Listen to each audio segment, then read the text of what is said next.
to the entertainment Talking Sports.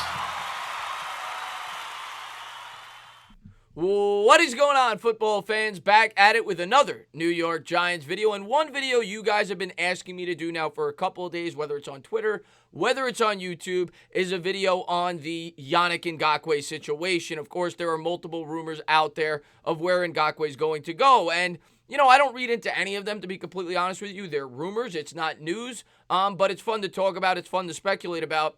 And Yannick Ngakoue, there is no doubt about it, in my opinion, that there's at least a strong possibility will be traded at some point this season. Now, will it happen before the draft? I don't know. But, of course, the Jacksonville Jaguars are kind of stuck between a rock and a hard place. They're a team that is clearly looking to rebuild. They've gotten rid of their entire defense. They have 2 first-round picks, and if they could acquire more picks on top of that, I think that would be in their best interest. They have a player there with Ngakoue who could definitely be a part of their future, but he has expressed no willingness to play for that football team. And if they are to keep him, I would expect him to be a thorn in their side, and I would expect him not to commit to that team long term, and maybe he would play under the franchise tag, but he would not be happy there. And conventional wisdom shows you over the course of history with the NFL, usually when there's a player that is causing controversy with a team, especially a team that's in rebuild mode, they usually look to move on, and I think it would be in their best interest. Of course, the owner has come out and said multiple times that he's not looking to trade him. My personal opinion on that, I think the Jaguars are trying to deal from a position of power, being that everybody knows that they're really desperate right now, and they're trying to get as much as they can. They've come out and said that they want at least a first-round draft pick and more. When it comes to the New York Giants, and we'll get into what Schefter had to say about the Giants and other teams that could be, potential suitors for his services, they're not giving a first-round pick, at least not this year. They pick 4th overall. That would be crazy. One, idea that some of my subscribers and a lot of New York Giants fans and writers and YouTubers have come up with was trading down from 4 to 9 and getting Ngakoue that way. And some people say that's not enough. Well, it definitely is. When you're moving up 5 spots that early in the draft, that is, in my opinion, equivalent or close to equivalent to a late first-round draft pick, which is what most of these tag and trade scenarios have gotten in the past. So I do think that that is a viable option if the Giants decided to do so. The other thing you have to ask yourself is, how does the contracts match up? Yes, the Giants had about a little less. I think it was $19.3 million after they did some of those salary revisions. Then, of course, they signed the defensive tackle from the Titans. They made a couple of other small moves, and now they have about $16 million in space. So that wouldn't be enough to bring in Ngakoue. So, of course, you could always move contracts around. Zeitler, as I've said many times, only has $2 million on his dead cap hit. You could rescind the tag on Leonard Williams. You could sign Williams to a long-term extension, lowering his cost of his first year salary. So the Giants could do some things to manipulate the cap to make this work. So I'm not too worried about that if they want to bring him in. The question is, would the New York Giants want to bring him in? Ngakoue has been one of the better pass rushers in football. Yes, he's a pure pass rusher. Yes, he's not great against the run. But in terms of getting after the quarterback, he's one of the best, especially at his age. I know he doesn't have gaudy sack numbers, but he led the league in pressures. I think 2 years ago, he's had no less than, 8 sacks over the last 4 years of his career, and he's one of the best in the game at forcing fumbles, which is why I often compare him to Osi Umenyiora, and he'd be a welcome addition to the New York Giants. The question would be, would the Giants be willing to pay the salary that he will command? He's going to command at least $21 or $22 million.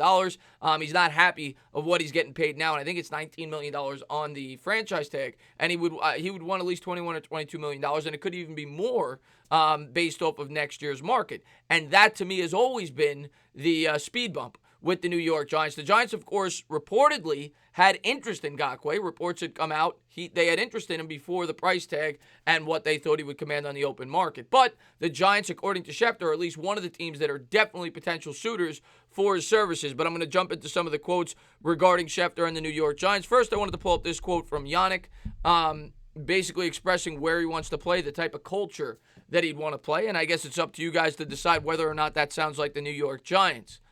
I'm not really sure what team I will be landing at, but what type of team that I would love to join is a team that has great culture, he said. I really want to be a part of a team that has great culture and winning is a habit. I don't want to be part of a team that losing is a norm, anything of that nature. I want to be part of something special. Also, I just want to go to a place where I can make a great impact on the community and just reach out to younger people that look up to me. I mean, I think you could reach out to younger people that look up to you in any community, so I don't think that is any telltale sign of where he'd like to go. At the end of the day, like I've said this entire time, I think the most important thing to him is getting paid, and that's not saying anything negative about Ngakoue. I think that's most athletes in today's day and age. So, I don't blame them. It's a business at the end of the day. They could cut you whenever you want. You should try to get as much as you can, especially when you're in the prime of your career at 24, 25 years old. In terms of a culture, does that fit the New York Giants? Of course, recently the Giants have had a losing culture, right? We've been picking at the top of the draft the last 3 years, but Joe Judge has certainly brought, I think, more credibility to the New York Giants, and it looks as if they're headed in a positive direction, and maybe Ngakoue would see things that way. But that's up for you to decide. Of course, we don't have the winning culture of a team like the Patriots. Of course, they lost Tom Brady, or, teams recently like the New Orleans Saints, things like that.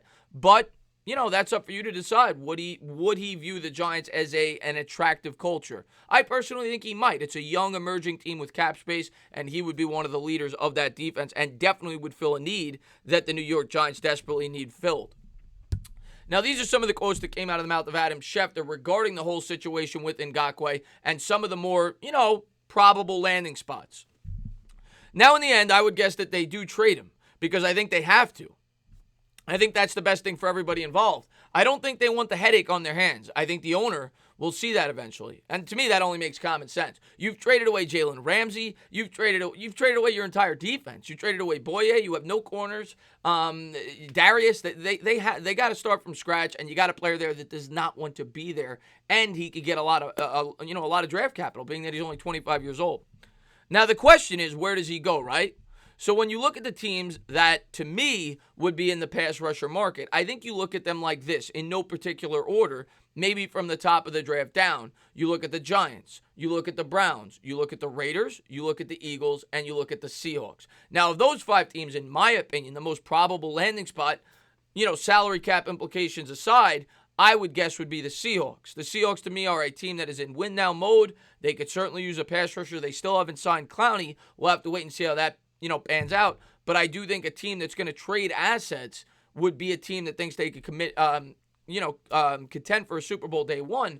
Now, the attraction for the Giants would be they get a young pass rusher that they think could, grow up with their team. And, of course, there's not a great pass rusher in this year's draft class. You don't know where you're going to be picking next year. He would arguably be the second best pass rusher, we'll say, behind Chase Young, and that would be their argument. And they could trade down in that theoretical trade scenario and still get their tackle, which is, I think, the team's biggest need. I think most Giant fans see it that way. I think those are 5 teams in my mind that will look to address the pass rusher during the draft. Every team will, but those are the 5 teams that realistically you could figure out a way that somehow they would make a trade for Ngakoue to work. And then he finally goes on to say, of those teams, I don't think the Eagles are the favorite in that group at all. I think that more than likely than not, those other teams, for various reasons, picks, compensation, money, draft position, stand a better chance of landing Yannick Ngakoue than the Eagles. I view the Eagles on the outside looking in. That's not to say that they couldn't get something done, because anything is possible with them, but I don't view them as a likely destination for Yannick Ngakoue going into the draft. So according to Schefter, at least, there's 4 teams that he views are the favorites, and the Giants are among one of them. I wouldn't completely rule out the Giants for some of the reasons I've expressed. They've had, reportedly past interest in Ngakoue. They've been linked to him for a while. I don't read anything into his tweets. He doesn't know where he's going to end up. He may want to be a Giant. He may, like I said, I think he wants to get paid, and I think he wants to be a focal point of the defense. And with the Giants, he would be if we were willing to pay him. But like I said, I think the Seahawks of those teams makes the most sense. Maybe even the Browns, if the salary cap measured up, they could certainly use another pass rusher there. Vernon didn't really get it done for him. But we'll have to wait and see how it all plays out. Could the Giants land him on draft night?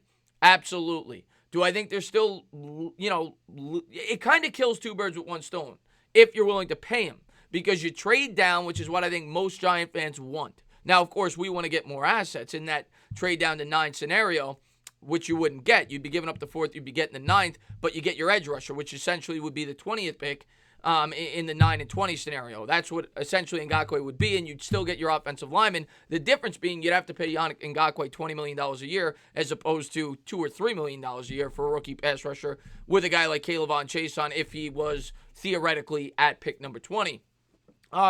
In terms of other potential trade scenarios, if that was not the deal that could work out, I'm not giving up a future first because you don't know where you're going to be picking next year, and I'm not giving up a pick that could theoretically be a top 10 pick in next year's draft for a guy that I got to pay $20 million a year to. Would I give up a second? I think that's where the discussion starts. The Giants have an early second-round pick, which comes close to equating to a late first, and I think that's pretty fair draft compensation given the 36th pick. Would I ideally want to do that?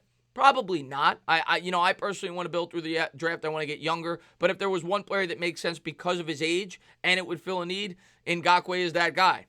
In an ideal world, do I want to do this? Not really. But would I be upset if they did for the right trade target? No.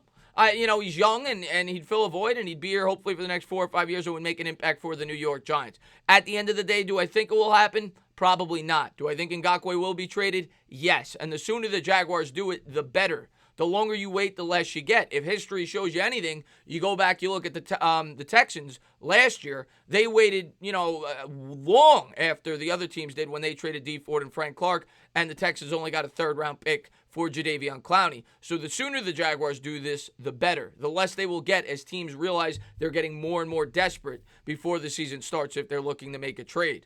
As always, guys, if you liked what you watched, please subscribe, drop a comment, maybe give me a little thumbs up.